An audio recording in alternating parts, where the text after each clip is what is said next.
gostaria de chamar o mestre Ricardo Barbucci para falar para todos nós. Afinal, com esse evento do que hoje a gente discute, qual é a suficiência terapêutica do IBP para as doenças ácido relacionadas? Querido mestre Ricardo Barbucci, traga para nós o que você nos pôde observar do que teve no DDW para os tratamentos das doenças ácidos pépticas. IBPs são suficientes? Ok, obrigado, Fábio. Então, vou falar um pouquinho sobre o que a gente viu no DDW, especificamente sobre esse tópico de interesse grande entre os gastroenterologistas e também entre os não especialistas. Como a gente sabe, a doença do refluxo gastroesofágico é uma doença de caráter crônico e que se apresenta com diferentes espectros, né, endoscópicos e também sintomáticos. Mas é importante a gente ter ideia que a doença do refluxo gastroesofágico é uma doença crônica, que não tem cura, e que é causada basicamente, então, pelo desequilíbrio entre os materiais que agridem o esôfago e os mecanismos de defesa desse esôfago. O principal problema relacionado com a doença do refluxo é, sem dúvida, o mau funcionamento do esfíncter inferior do esôfago.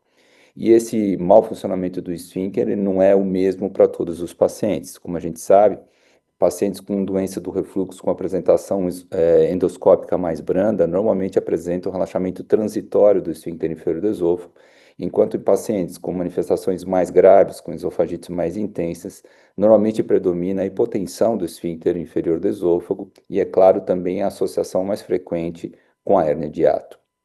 Outro fator que determina se esse esôfago vai ser mais ou menos agredido, vai ser mais ou menos queimado, é a quantidade de ácido que volta para o esôfago. Como a gente sabe, a capacidade secretória ela varia de indivíduo para indivíduo e tem direta relação com o número de células parietais que nós apresentamos. O número de célula parietal é geneticamente determinado e aqui, considerando-se paciente sem infecção pelo Helicobacter pylori, a nossa capacidade secretória é basicamente a mesma ao longo da nossa existência. Portanto, quando eu tenho refluxo e tenho determinada quantidade de ácido voltando, eu vou ter a mesma quantidade de ácido voltando para o resto da minha existência. Aqui um detalhe interessante com relação à participação também do refluxo biliar, que pode exacerbar a lesão que o esôfago sofre quando recebe o refluxo de natureza ácida somente.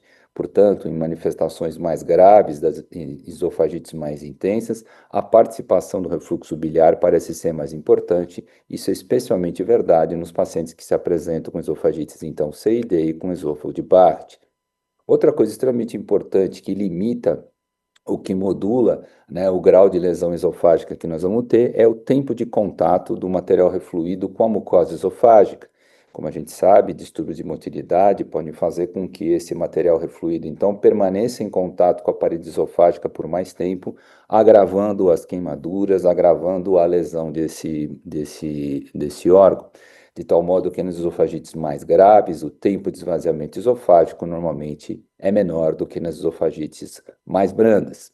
Outra coisa extremamente importante é a resistência do esôfago ao material refluído. Quanto menos resistente esse esôfago, menos material então eu preciso para eu ter lesão desse esôfago. Então, esses fatores vão determinar se o refluxo vai me causar pouca ou muita lesão esofágica. Um outro fator extremamente importante é o que diz se essas lesões esofágicas vão me trazer pouco ou muito sintoma. E isso tem direta relação com o que a gente chama de sensibilidade esofágica. Hoje a gente sabe que a sensibilidade esofágica é, em parte, geneticamente determinada, em parte modulada pelo nosso bem-estar psicoemocional, de tal modo que em períodos de maior estresse, ansiedade, cansaço físico ou mental, o nosso esôfago fica mais sensível. E isso é extremamente importante, porque quanto mais sensível o esôfago, menos lesão eu preciso para ter sintomas e vice-versa. Cada vez mais se valoriza também, no ponto de vista de sensibilidade esofágica, a participação da resposta inflamatória que acontece na mucosa esofágica dos pacientes que têm doença do refluxo gastroesofágico. Em pacientes, então, com processo com doença do refluxo, existe um aumento da permeabilidade esofágica que permite a passagem, então, de antígenos alimentares, antígenos bacterianos, produtos bacterianos, e isso desencadeia uma resposta inflamatória a nível de mucosa, gerando então infiltrado linfocítico, infiltrado mastocítico, reduzindo a densidade de células dendríticas, modulando então a produção de várias interleucinas inflamatórias e ainda de fatores de crescimento neuronal, como os NGF, o que pode então aumentar a sensibilidade esofágica em processos inflamatórios mais importantes. A participação da sensibilidade é tão importante que a gente sabe, por causa disso, não existe diferença entre a intensidade e frequência de sintomas em pacientes com diferentes graus de esofagite, ou seja, posso ter pacientes com esofagites graves muito oligossintomáticos, do mesmo jeito que eu posso ter pacientes sem qualquer lesão esofágica e serem muito sintomáticos. Na verdade, respondem pela maioria dos nossos pacientes. Então, dependendo da quantidade de ácido que volta, do tempo que o ácido fica em contato, da resistência do esôfago e do mau funcionamento da válvula, eu posso dividir a doença do refluxo em diferentes fenótipos de pacientes. Pacientes com doença do refluxo grave, com hipotensão, com hernia de hiato, com refluxo ácido em grande quantidade, com refluxo biliar e com pouca depuração esofágica, seguido então dos pacientes com doença do refluxo erosiva leve, os pacientes com doença do refluxo não erosiva, onde predomina muito mais a sensibilidade esofágica do que a lesão esofágica, pacientes com hipersensibilidade ao refluxo, onde essa hipersensibilidade é ainda maior, culminando então com os pacientes com pirose funcional, que não teriam doença do refluxo, mas teriam basicamente só um esôfago extremamente sensível, sem qualquer participação do material agressivo para o esôfago e, portanto, respondendo muito pouco ao tratamento com antissecretores. Um tipo específico de fenótipo são os pacientes com grande ruptura da barreira gastroesofágica, onde predomina a regurgitação, pacientes esses que são ótimos candidatos para o tratamento cirúrgico. E, além disso, outros fenótipos relacionados, então, com as manifestações otorrinolaringológicas, com a dor torácica de origem não coronariana e também com pacientes com tosse crônica. Portanto, dependendo do fenótipo, eu vou ter um padrão em que eu vou ter mais exposição ácida quando existe mais lesão esofágica, ou menos exposição ácida quando eu tenho menos lesão esofágica, participando aqui nessa situação, mais a sensibilidade esofágica.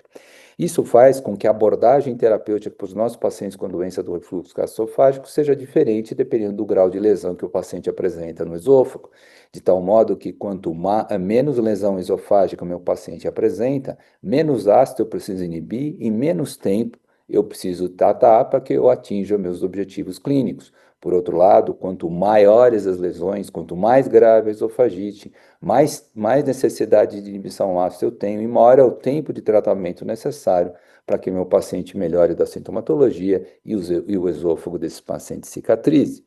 Mas quando eu analiso, né, a diferente distribuição dos diferentes fenótipos em pacientes com doença do refluxo esofágico, e pego, por exemplo, pacientes com pirose retroesternal e analiso esses pacientes, a gente vai ver que a grande maioria desses pacientes com pirose apresentam-se com endoscopia normal.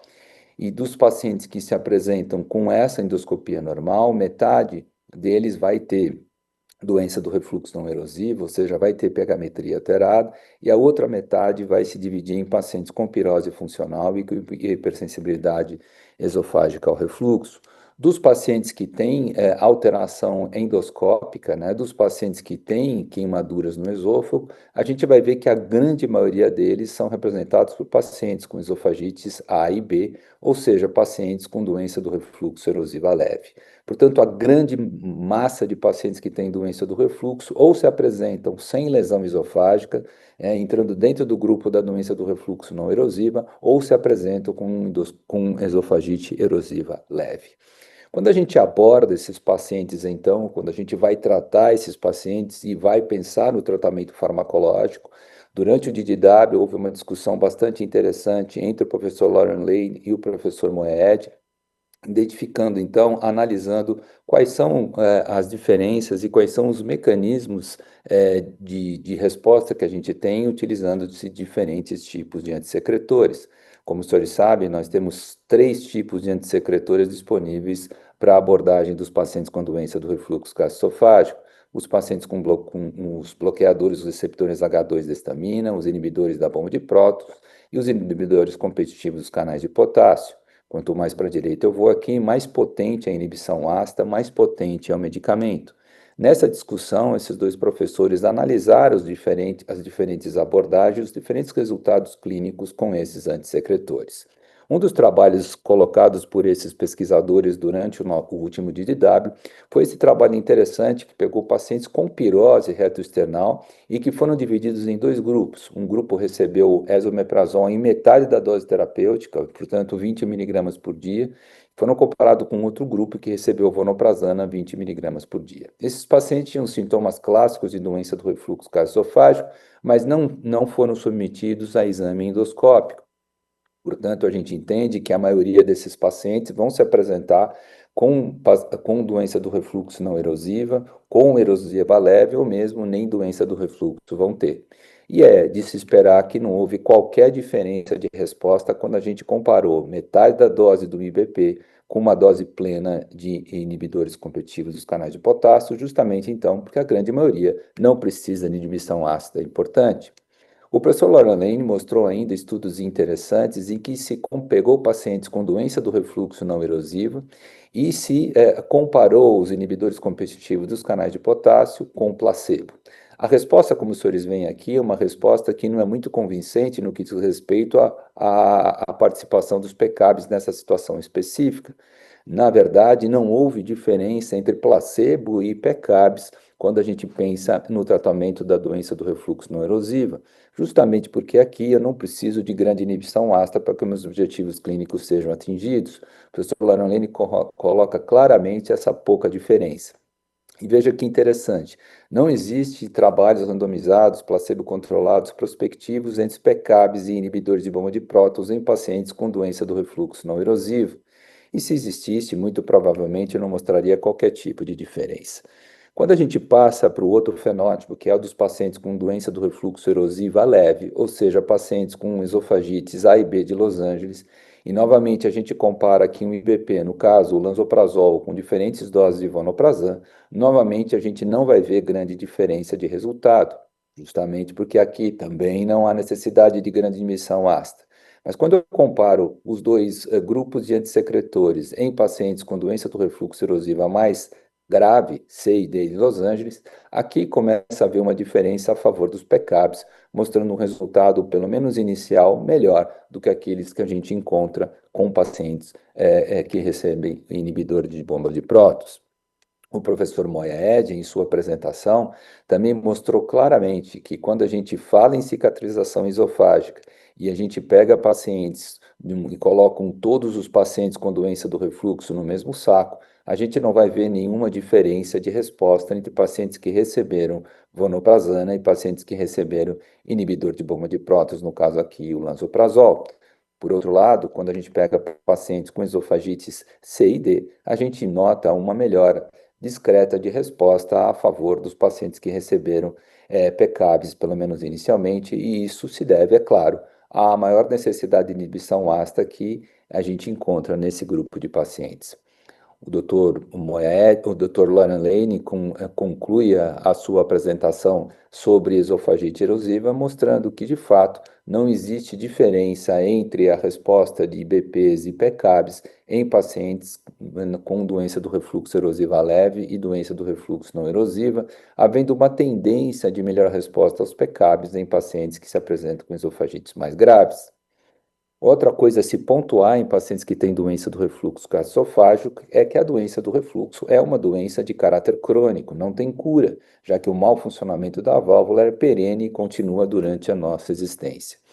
E existem diferentes tipos, então, de manutenção de tratamento que a gente vai oferecer para os nossos pacientes com doença do refluxo. E o tipo de manutenção vai depender basicamente do fenótipo, novamente, de doença do refluxo que os nossos pacientes apresentam.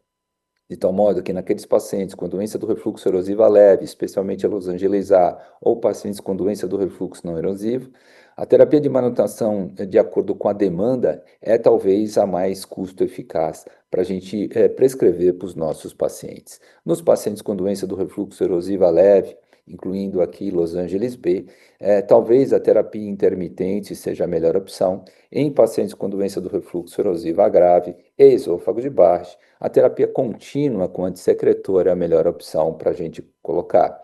E aí, quando a gente fala em terapia de manutenção, duas coisas a gente tem que ponderar. Primeiro, a eficácia dessa manutenção no controle dos sintomas e na prevenção das complicações relacionadas com a doença do refluxo. e segundo, o controle dos sintomas e a satisfação do paciente com esse tipo de abordagem. Quando a gente pega, então, na terapia de demanda, segundo o professor Lorna Lane, e compara, então, por exemplo, PCABs com inibidor de bomba de prótons aqui em verde, a gente não vê qualquer tipo de diferença, nenhuma diferença, na verdade, entre a abordagem com os dois tipos de antissecretores. A diferença é que, por serem os PCABs muito mais caros do que os inibidores de bomba de prótons, o gasto que se usa nesse tipo de tratamento, abordando pacientes com doença do refluxo mais branda, é muito maior, fazendo com que o custo-benefício do tratamento com IBP seja muito melhor do que aquele encontrado com pacientes que recebem PCABs, né? Esse é um trabalho apresentado no último de DW, né? Um pôster 1152, em que mostra claramente que a custo-efetividade dos IBPs é bem melhor do que os PCABs, pelo menos nos Estados Unidos. Portanto, a resposta à pergunta feita pelo professor Lauren Lane e ao professor Paul Moed é de fato que os inibidores de bomba de prótons são eficazes, né, e têm eficácia comparável aos inibidores competitivos dos canais de potássio, especialmente com um custo menor, com uma custo-efetividade bem melhor, como a gente vê. No caso de outras doenças ácido-pépticas, como o caso da doença ulcerosa péptica, também os trabalhos comparativos entre os dois grupos de antissecretores não mostram qualquer diferença, tanto na cicatrização da doença péptica ulcerosa, quanto na prevenção da úlcera associada ao uso crônico de anti-inflamatórios não esteroidais. Nessa situação, a gente já previa também esse tipo de resultado, já que para a prevenção de doenças de úlceras ácido relacionadas em pacientes em usuários de anti-inflamatório, realmente a gente não precisa de grande inibição ácida. Trabalhos antigos mostravam resultados muito parecidos com o omeprazol 20 e 10 miligramas nessa situação, e, portanto, aqui também não há diferença entre PCABs e inibidores de bomba de prótons. A grande questão também na manutenção dos pacientes com doença do refluxo é com relação à segurança do uso dos antissecretores. E como nós sabemos, não existe medicamento que não tenha efeito adverso, e aqui também a gente observa isso. Esses efeitos adversos, eles podem ser divididos em efeitos adversos próprios do remédio, por exemplo, o omeprazol, eventualmente para dar um pouco de diarreia, desconforto abdominal, isso é inerente ao medicamento. Esse desconforto abdominal, ele pode ser também diferente entre os inibidores de bomba de prótons. Sem dúvida, aquele inibidor de bomba de prótons que leva a mais desconforto abdominal é o dexlansoprazol comparado com os outros, né? Com um perfil de, vamos dizer, de aceitabilidade muito melhor a favor do pantoprazol quando a gente compara com outros inibidores de bomba de prótons. Mas esses efeitos também podem ser secundários à inibição ácida. E como vocês sabem, o ácido não está no estômago simplesmente para provocar refluxo ou doença péptica ulcerosa. Ele representa ou tem um efeito de manutenção da nossa saúde bastante importante. O ácido é extremamente importante para manter a integridade da microbiota, então, do estômago e do intestino delgado. O ácido é extremamente importante para a absorção de ferro, de vitamina B12, magnésio, zinco e vitamina D. E todos esses fatores podem ter influência quando a gente inibe a acidez. E é lógico a gente entender que quanto maior a inibição dessa acidez, maior vai ser o comprometimento desses efeitos adversos relacionados com a inibição ácida. Mas, como os senhores veem aqui, os efeitos adversos relacionados com o inibidor de bomba de prótons, né, o odds ratio para isso é sempre muito baixo, abaixo de 5, com exceção da nefrite intersticial, que é uma lesão direta que ocorre sobre o rim, que de fato parece ser um efeito adverso muito mais frequente em usuários de BP do que não em usuários de BP. O segundo grupo de pacientes com efeitos adversos à antissecreção são aqueles pacientes, então, que se apresentam com efeitos adversos secundários à hipergastrinemia secundária à inibição ácida. Como os senhores sabem, inibindo-se a acidez, isso é um potente estímulo para as células G produzirem gastrina, o que eleva, então, os níveis séricos desse hormônio. A gastrina, como os senhores sabem, é um hormônio hiperplasiante, hipertrofiante, ele estimula o crescimento celular, o que explica, por exemplo, os pólipos de glândulas fúngicas associados a isso. Mas também é importante a gente mencionar que quanto maior a gastrina, maior é o estímulo que essa gastrina exerce sobre as células ECL, que são as células produtoras de histamina. E, portanto, um tipo de complicação associada à hipergastrinemia são os tumores carcinoides do tipo 1. Uma preocupação também nossa com relação aos níveis de gastrina acontece em alguns tumores, porque várias células neoplásicas apresentam receptores para gastrina, como é o caso, por exemplo, dos tumores de colo, de mama, de pâncreas e de vias biliares, o que poderia impactar níveis altos de gastrina e um maior risco de desenvolvimento dessas neoplasias. Quando a gente compara níveis de hipergastrinemia entre inibidores de bomba de prótons e inibidores competitivos dos canais de potássio, a gente vê uma diferença brutal dos níveis de gastrina associados ao uso crônico de vonoprazana, chegando a valores 8 vezes maiores aos valores normais de gastrina sérica. Como os senhores veem, os inibidores de bomba de prótons também aumentam discretamente a gastrina, mas alguns trabalhos mostram, inclusive, valores extremamente elevados, passando valores do que a gente encontra, por exemplo, em pacientes que têm síndrome de Zollinger-Ellison, que têm gastrinoma, valores de gastrina que podem superar os valores de 1.000 picogramas por ml em pacientes usuários de PCAB. Trago para você também um outro trabalho apresentado no último de DW, mostrando uma diferença nítida também da incidência de gastroenterocolite aguda em pacientes que usam PCABs, comparando com pacientes que usam inibidores de bomba de prótons, né? Quase 3 vezes mais chance de ter gastroenterocolites infecciosas em pacientes usuários crônicos de BP, desculpe, de PCAB, talvez justamente pela inibição ácida excessiva, o que promove então uma passagem mais frequente de vírus e de bactérias do estômago para o intestino, gerando então esse tipo de processo infeccioso. Uma coisa extremamente importante para a gente limitar os efeitos adversos também do uso crônico de antissecreção é na retirada o mais precoce possível dos medicamentos antissecretores. E esse trabalho publicado pelo grupo do professor Ian Tack, né, como o senhor sabe, um ícone no estudo de doenças ácido-pépticas e funcionais de Leuven, na Bélgica, mostra que o sucesso da retirada dos IBPs está diretamente relacionado com os níveis de gastrina, de tal modo que quanto mais altos os níveis de gastrina, mais difícil é a gente retirar o antissecretor. Isso impacta também numa diferença entre IBPs e PCABs.